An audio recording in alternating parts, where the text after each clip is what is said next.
In this video, I'll be clearing the misconception behind the definition of the sigma male, why a sigma male is not an alpha male, and why a sigma male is on the same level as the alpha male while outside the hierarchy. But first, the introduction.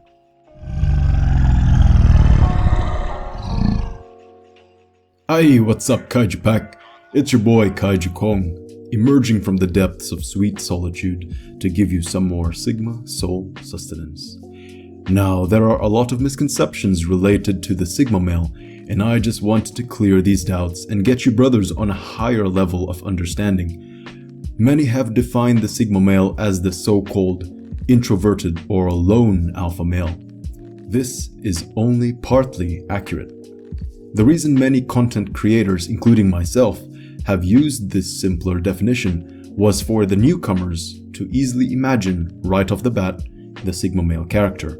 Because the more general definition of the Sigma male, which is a man who lives outside the hierarchy, who does his own thing and dances to his own beat, leaves actually more possibility for people reaching a worse misconception of us.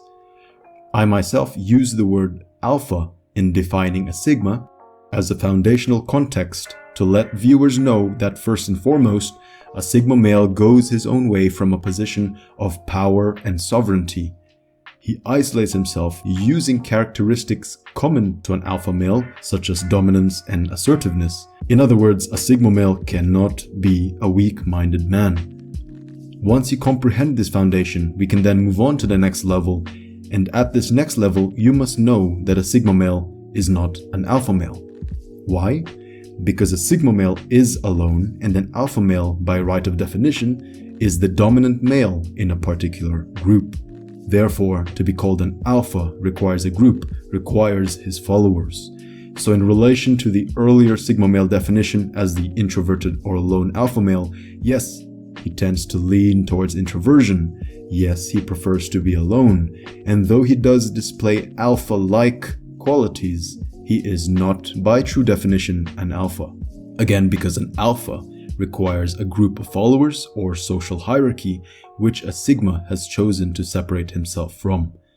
A sigma is his own man.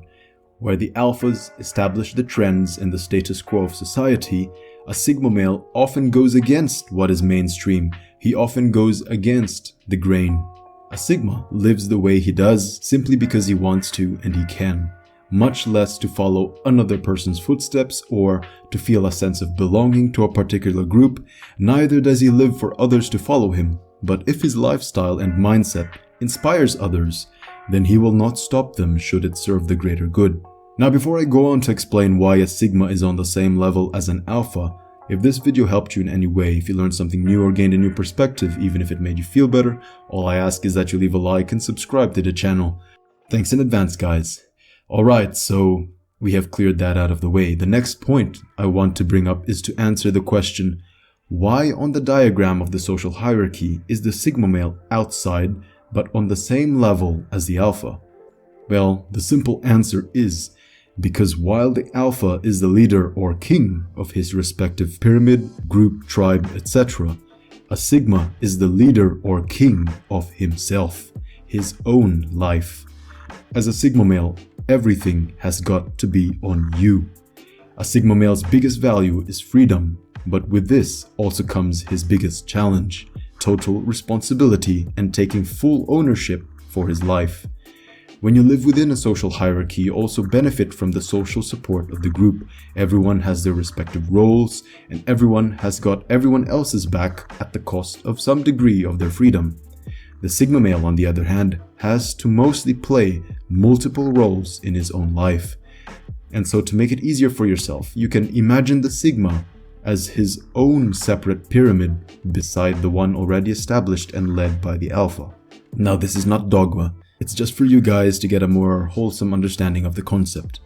An alpha is like a CEO, a beta male is the employee in the company, while a sigma is the freelancer or solo entrepreneur. Seeing it this way, you can see the pros and cons of being either an alpha or a beta or a sigma, and how they all benefit the economy. Now let me leave you with this. I am not glorifying nor devaluing any one archetype. The Alpha, Beta, and Sigma are equally needed in their own time, place, and situation. Like in the jungle, all animals have their own role to play in the circle of life. As you have seen with endangered species, when you take away or lessen the population of one animal species, there will be an imbalance and the ecosystem will suffer. So, more power to the alphas, more power to the betas, and more power to my Sigma brothers. But overall, more power to all men. I'm aware of more male archetypes represented by other Greek letters. However, all these terms were made to classify and more easily understand ourselves and explain social dynamics, so they are not written on stone.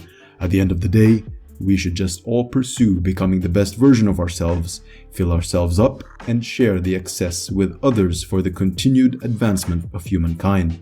But as I always say, the path to self-improvement begins with self-understanding. If you aim to grow to your full potential as a Sigma male, then subscribe and hit the notifications button to stay connected as a member of the Kaiju Pack. More videos are on their way. Please don't forget to leave a like on the way out. This will support the channel's growth and help many more men out there.